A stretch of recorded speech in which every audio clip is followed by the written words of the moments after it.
Hello, family. I'm Janaya FutureCon, and this is Dark Woke. Just before we hit it, I want to say thank you to all the listeners out there, and a special shout out to the supporters who make this show possible. It truly means the world to me. If you'd like to become a member, our Patreon is linked in the episode right up below. Okay, listen to me. Okay, so a couple of things. One, I just had to be sick. I just had to be sick because it turns out that Adderall and Dayquil and Red Bulls are the thief of joy. I don't know if you guys knew that. It's the thief of joy. So I was like, yesterday, I just had to be sick. I wasn't going to until I got on the phone with Corey, and then he looked at me, and I was as ugly as I thought. Do you know, sometimes we just have ugly days, right? And you're just like, it's fine. I look normal. I know this is in my head. It's totally fine. It's inexplicable. You wake up one morning and you're a monstrosity. And it's the same. You look the same that you have every morning. But that, in this case, yesterday, it was true. The head cold was in my face. So I pulled back, and now we're doing this later. But it turns out that I am happier as a person than I thought I could be about this whole thing. I was too in the weeds. And by the way, unfortunately, everything I said was just spot on. But I couldn't even celebrate the Zoran stuff. And now I'm definitely like, wait, what the fuck? This is a great thing. And certainly, understanding that both of these things that happened with the wins in uh, Virginia and New Jersey and the wins in New York fucking matter explosively, right? It's just that on the left, we tend to care about the New York thing more. And on the establishment left, and again, I'm not talking about the establishment Dems, right? But on the establishment, they care more about those things. And what were the wins there? It wasn't just the Democratic wins. It was simply that in Virginia and New Jersey, former Trump voters went blue. That is significant. That matters, right? At the same time, somebody who sounds like us is hot as shit, so looks like us, right? Because if you actually care about other people and think about other people, you're fucking hot. That's just a baseline. I don't know if you guys knew that, right? But our politics are currently on full display. Now, do I want to get into the Brandon Johnson, mayor of Chicago, who ran a similar platform, right? And whoever that white guy is in San Francisco, and compare them to this moment and what they've been able to achieve as mayors, and it's not as gleaming and glossy as you want. One of the things that Mayor Brandon Johnson, has struggled with in Chicago, and I don't know if you guys know, but he won 2 years ago. It was massive.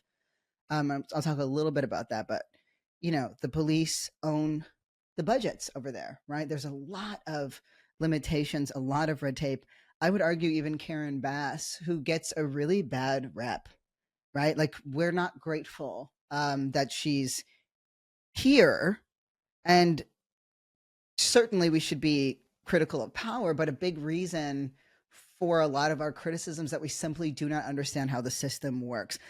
And that's mainly the thing that I care about, is how to do I make us sound and think smarter with a comprehensive understanding of what matters to. It's not so much we need to care about what matters to Democrats and the establishment. No, it's that we make so little sense because our job is to speak to, right, and persuade and get folks to buy into our shit. And a big way we do that is to actually fold in their arguments and their analysis. Oh my God, this is so much easier when I'm not sick. The last couple of episodes were just me trying to fight through it and talking about shit I didn't want to talk about. And I got to tell you, like, I got a notification on my phone. Hold on. It said, you guys are going to fucking love this.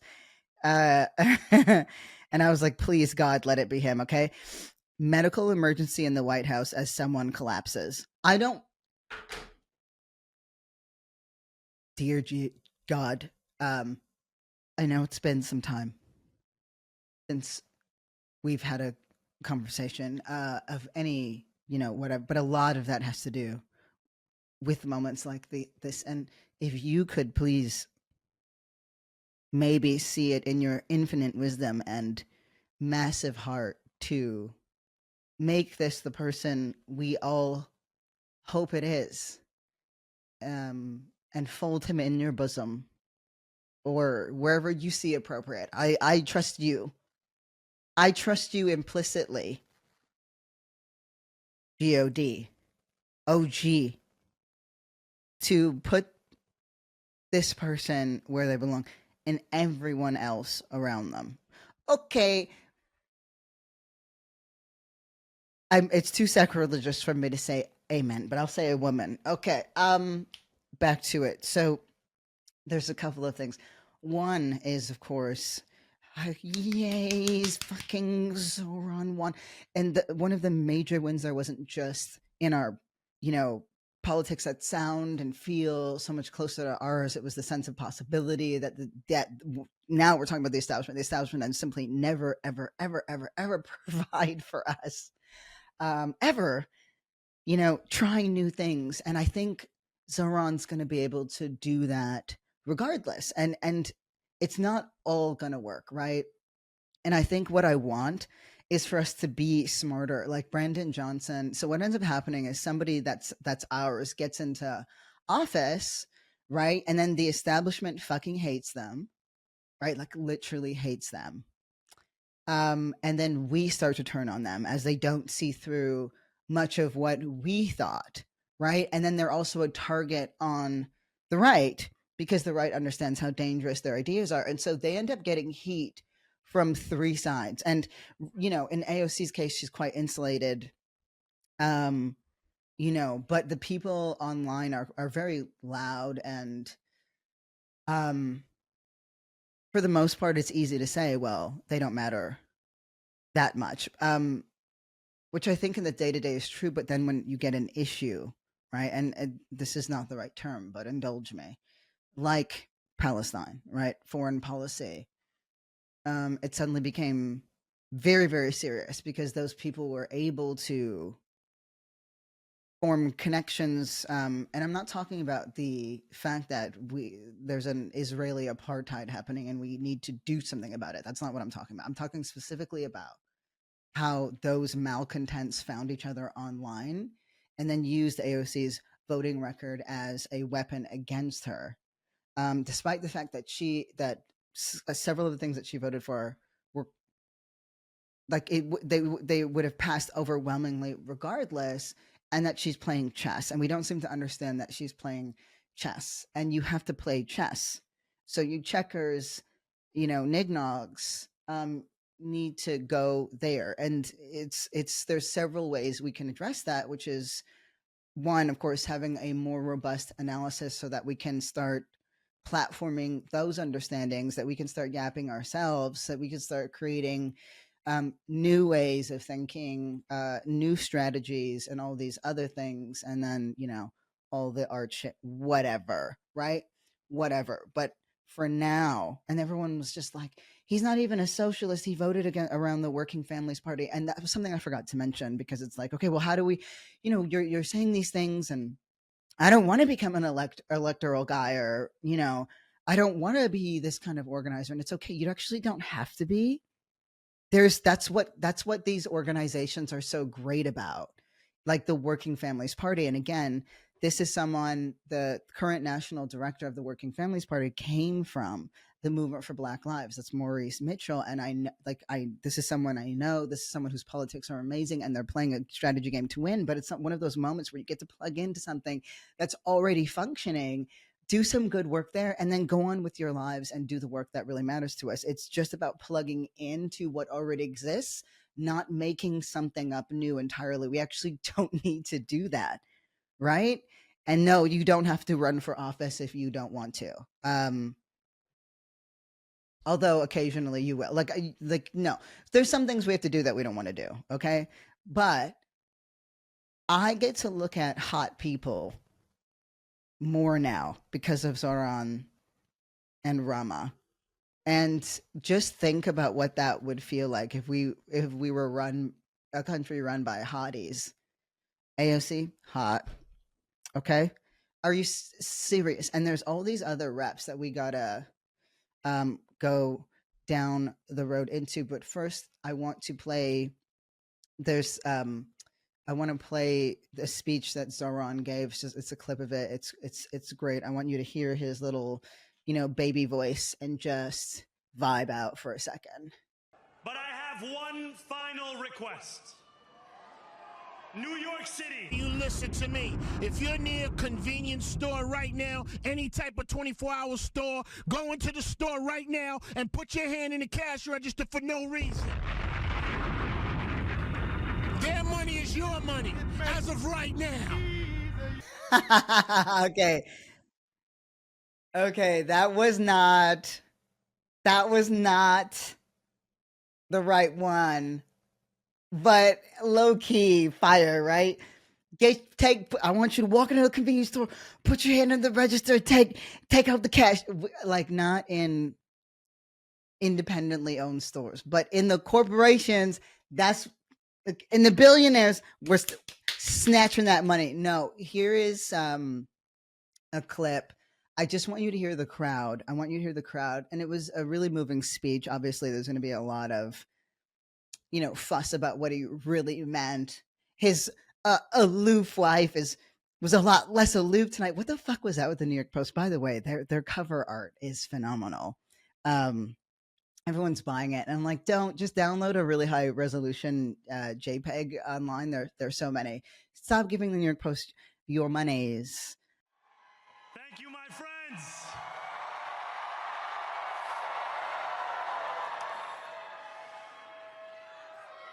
The sun may have set over our city this evening, but as Eugene Debs once said, I can see the dawn of a better day for humanity. For as long as we can remember, the working people of New York have been told by the wealthy and the well-connected that power does not belong in their hands.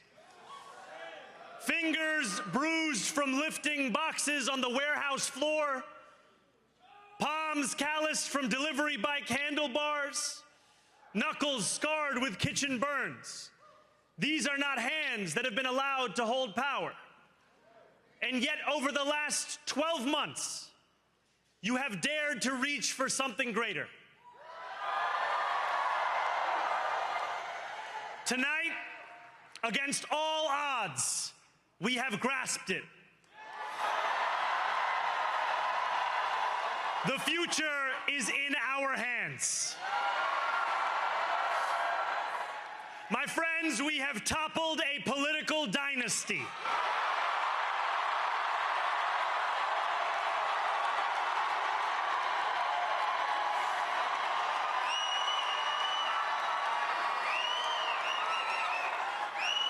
I wish Andrew Cuomo only the best in private life. But let tonight be the final time I utter his name as we turn the page on a politics that abandons the many and answers only to the few.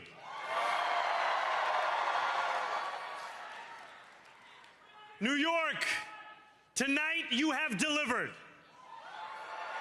a mandate for change, a mandate for a new kind of politics, a mandate for a city we can afford, and a mandate for a government that delivers exactly that. On January 1st, I will be sworn in as the mayor of New York City.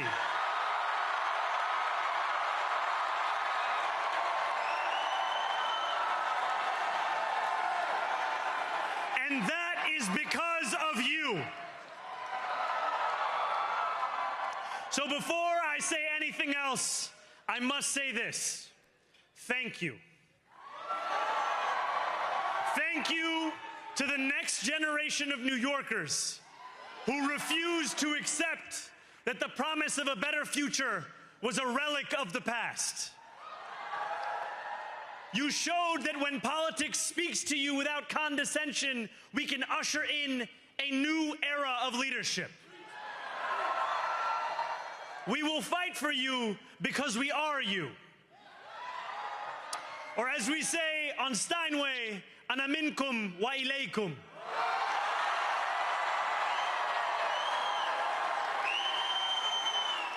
Thank you to those so often forgotten by the politics of our city who made this movement their own. I speak of Yemeni bodega owners and Mexican abuelas, Senegalese taxi drivers and Uzbek nurses, Trinidadian line cooks and Ethiopian aunties. Yes, aunties. To every New Yorker in Kensington and Midwood and Hunts Point, know this. This city is your city, and this democracy is yours too. So yeah, so look, you can hear the crowd roaring. He's got this message of togetherness. He's got a message for Trump, and you'd think that would mean something to the Democrats. You'd think that would mean something to the pundits that yap a lot, right? Pelosi's on her way out. Goodbye. Goodbye, you withered sarcophagus. Get out. And if you could take Schumer's bitch ass with you, right? But one of the things that I mentioned just before that was the Working Families Party, and Zoran voted on the WFP line, right? That's significant. That means that he's tapped in. They were an integral force in his win, right? Not the whole, hey, everybody pay attention to me. I'm on social media. I've got something to say. Right? They're just like, hey, this is good work. This is good work. It did make me think, though, when I was just like sitting there about the whole New York thing about who would vote for who in Sex and the City. You know what I mean? Like, who would vote for who? Carrie is voting for Cuomo. 100%. 100%. She's voting for Cuomo. I think we know that. Samantha, she started out as a sleewa because they slept together in the 80s. They definitely did. Like, he was low-key kind of hot. Like, she was just going through a thing, right? And then felt obligated to, but then met Zoran somewhere, and he's so fine that she was like, okay. Do you know what I mean? Charlotte was a sleewa for sure, right? Because Cuomo's too, like, creepy, whatever, she just couldn't, right? She likes what he's got to say. He's weird. Miranda was Zoran from the jump. Miranda probably convinced Charlotte to vote for him too. That's fight me on it. That's my take. But yeah, you'd think that they'd celebrate this. But you want to know something? Do you remember Van Jones? Remember our fucking champion? Why don't we pull up? There's a clip from the Breakfast Club where Charlemagne, like, I won't forgive any of us or Van Jones for ever making me have to be like, look how much sense Charlemagne the God is making. But why don't we play that clip because he responded in such a stupid way. He called Zoran's speech divisive, and it's like, because he's saying that the fucking president and everything else in the billionaire class are like destroying our lives and our economy and our sense of possibility. Like, yeah, that's exactly what the fuck they're doing. When did we have a problem with that? How is any of that divisive? I personally loved it. He covered all bases. He talked about working with police, helping people with mental health issues. He talked about helping the homeless, trans people, black women, Jewish people, the Muslim community. Most importantly, he spoke to the working class of all races. Van Jones didn't like that. He thought it was divisive. I think he missed an opportunity. The Mamdani that we saw on the campaign trail, who was a lot more calm, who was a lot warmer, who was a lot more embracing, was not present in that speech. He was almost yelling feeling. That said, he's very young, and he just pulled off something that's very, very difficult. But I think he missed an opportunity to open himself up tonight, and I think that will probably cost him going forward.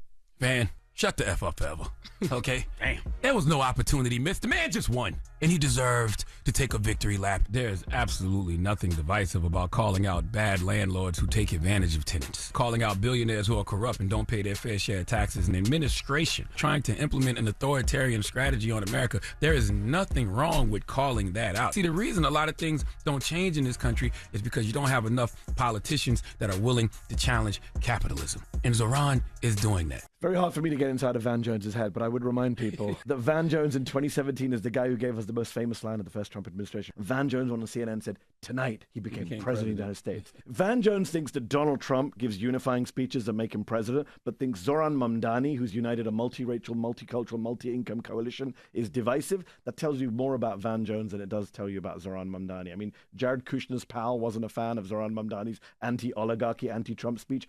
I'm shocked. Please give Van Jones the biggest hee-haw. Okay, so you can see why Van Jones, like, we just got to leave that bold bitch behind. And interestingly enough, I might have a moment where I'm another race traitor. I want to swap Van Jones out. Like, because if you're going to have to provide, if you're going to have to be bold and provide a different context, right? If that's currently my criteria, I would like to bring on Rutger Bregman. Now, Rutger Bregman, you've heard me mention him before, perhaps some of the OG listeners, but he's the guy who wrote Utopia for Realists. And if you haven't read it, it's great for understanding how to think about capitalism differently. And when I say differently, I don't mean save capitalism. I mean, he's like, so much of this is just fucking made up, and we could literally be living, like, he describes that the GDP is just bullshit. And he essentially is like, we could be living in the best place ever. But he's an economist who understands how to talk about economy. And one of our weaknesses is our inability to sort of think through what comes after capitalism, or even to fully understand why it's not functioning beyond the fact that it's bad, right? Now, I'm not playing this video because I agree with everything that he's saying. It's important to listen to different perspectives. And to understand, because we've talked about populism. Again, it's going to be fun to sort of bring back some of the information in the past, but like how to understand populism. And it really is just like this person who is pulling the pain and the anguish or whatever from the masses and sort of reflecting it back. And it is very much built around this one leader, and that this one leader is the person for you. So I don't agree with all of his assertions, but what we do, because and like, for the record, he's very pro Mamdani. I want to be clear about that, okay? Because I think we're sitting in a reality where we've got how many billionaires? 26 billionaires put in $22 million to try to stop Mamdani, right?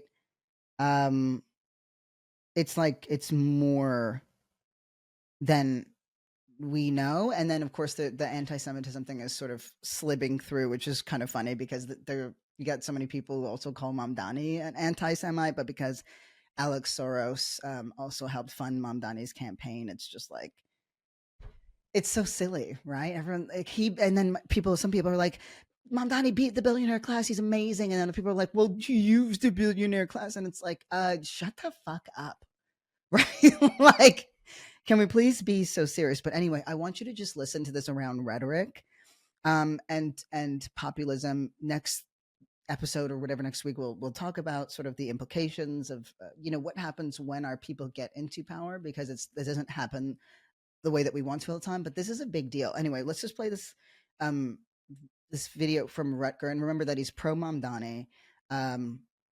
He's a big believer in the sense of possibility, but he also is a very, very, very good economist.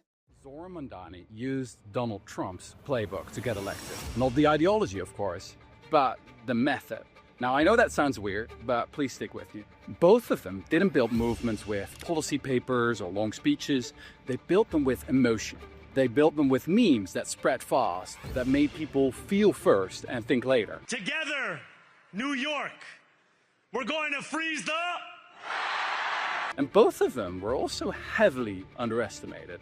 The establishment laughed at them, legacy candidates were true favorites, the media dismissed them as unserious, fringe, a joke, and all that condescension only proved their point, that they were outsiders taking on a rigged system. Now, Trump went after Republican elites, Zoran goes after corporate Democrats and billionaires. But here's the thing, when politics turns into theater, governing can become an afterthought. And that's how you end up with ideas that sound great as slogans, like rent freezes, but in practice, and the economic evidence is pretty clear here, they can make housing even scarcer. This is all part of the same problem, performance politics. When you're rewarded for going viral, not governing well, the irony is that both left and right can fall for it. Because in this attention economy, even rebellion gets commodified by the algorithm. And what we lose then is the quiet, boring, difficult work of actually fixing the world. Now, I want to be clear here. I am rooting for Zoran Mandani, sincerely. I think his heart is in the right place, and I think he's pretty damn smart. But the real test begins now. Can he move from fighting the system to actually fixing it? Because if he can take all that passion and turn it into something real, well, that's the kind of leadership New York and the rest of the world needs. Isn't he fucking good? But weren't you also annoyed when you listened to him? Right? Okay. So what he's doing is he's saying, like, this is what populism sounded like here. This is what it sounds like here. And one of the concerns and criticisms is, can Mamdani deliver on the promises that he made? And I think we're so fucking stressed at this point that we're like, honestly, just fucking, who cares? It was amazing that he ran on what he ran on, and they lie all the time, and why can't we? But the thing is, it's like the stakes are higher for us when we make promises and we don't deliver. That being said, a lot of that has to do with how entrenched we can become and how loyal we can become, and whether or not we really understand the roadblocks and barriers for making something happen. I think he's going to be more effective than anyone else. I think he's not afraid of burning, his career. He's because being a politician isn't a career choice for him, right? And if it is, it's not one he's overly committed to. I mean, he was a rapper, so, which honestly I kind of fucking love. So it's so millennial, the multi-hyphenate shit. But what Rutger's speaking to is whether or not it's realistic for Mamdani's policy promises to come through and what happens when politics turns into theater. But I think that's just the reality of what we live in. Do you know what I mean? So, like, yeah, if it comes down to the playbook where Trump's play is build that wall and Mamdani's is free buses and freeze the rent, we both know where we're going, right? We both know where we're going. At the same time, Rutgers looking at things from like Science Direct, for example, right? Take rent control. An overview on the study says, though rent control appears to be very effective in achieving lower rents for families in controlled units, its primary goal, its primary goal. It also results in a number of undesired effects, including, among others, higher rents for uncontrolled units, lower mobility, and reduced residential construction. These unintended effects counteract the desired effect, thus diminishing the net benefit of rent control. So we have to assume that Zoran knows this, and his administration and his team will know this. And at the same time, do we understand? Because this is what so many establishment Dems and just general money people, this is their pushback. And ours is just like, well, capitalism is bad. And it's like, no, we actually need to have responses. And one of the best ways to do that is to understand economy better and to understand what our talking points are when we push back against it. Okay.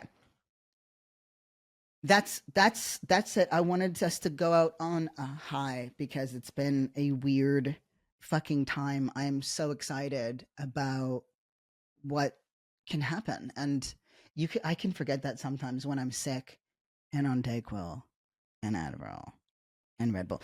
Just do one. That's what I found out. Or none. Which is also really good sometimes. All right, I'm just yapping. You don't need to hear about how I'm doing, health-wise. But there's something I want to remind you of, okay? This is the energy that we need to have. I need you to hear me. This is the energy we need to have right now, okay? So, 50 Cent was out here talking some shit on my boy, right? 50 Cent was talking some shit out here on my Mamdani. You don't talk about my fucking Mom Donnie like that, bro. You want to know what Mom Donnie's response was when he won? Play that shit. Greatest city on earth, Zoran Mamdani.